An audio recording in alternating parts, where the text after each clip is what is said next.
English premier লিগে প্রত্যাশিত জয় পেয়েছে চেলসি। উলভসকে ৩-০ গোলে হারিয়েছে ব্লুরা। এদিকে সিরিয়াতে হোঁচট খেয়েছে এসি মিলান। ২-০ গোলে এগিয়ে গিয়েও শেষ পর্যন্ত পারমার সাথে ২-২ গোলে ড্র করেছে রোজোনেরিরা।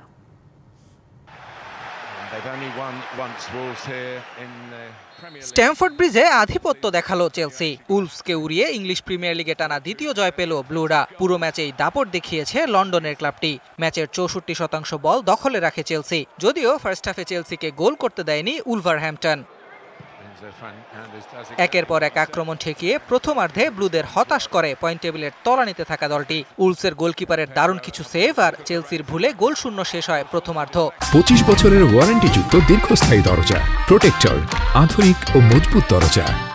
সেকেন্ড হাফে স্বরূপে ফেরে চেলসি। ৫১ মিনিটে গার্নাচোর অ্যাসিস্টে ব্লুদের এগিয়ে নেন গাস্তো। এটি তার ক্যারিয়ারের প্রথম গোল। ১৪ মিনিট পর ব্যবধান বাড়ায় চেলসি। জোয়াও পেদ্রোর লক্ষ্যভেদে লিড ২-০ গোলের। ৭৩ মিনিটে আবারও গার্নাচোর অ্যাসিস্ট। এবার গোল করেন পেদ্রো নেতো। সহজ জয়ে পয়েন্ট টেবিলের ২-এ উঠে আসলো চেলসি।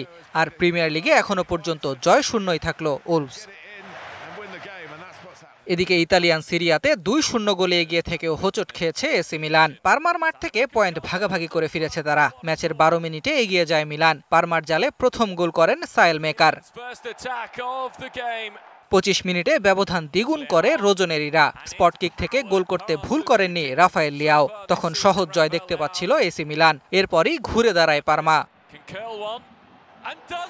প্রথমার্ধের অতিরিক্ত সময়ে বার্নাবের গোলে ব্যবধান কমায় পারমা। বিরতি থেকে ফিরে এসি মিলানকে চমকে দেয় তারা। ৬২ মিনিটে প্রাটোর গোলে সমতায় ফিরে পারমা। এরপর এসি মিলান আক্রমণ করলেও জাল খুঁজে পায়নি। ড্র নিয়েই মাঠ ছাড়তে হয় মিলানকে। ড্রয়ের পর পয়েন্ট টেবিলের ২-এ অবস্থান রোজোনেরিদের।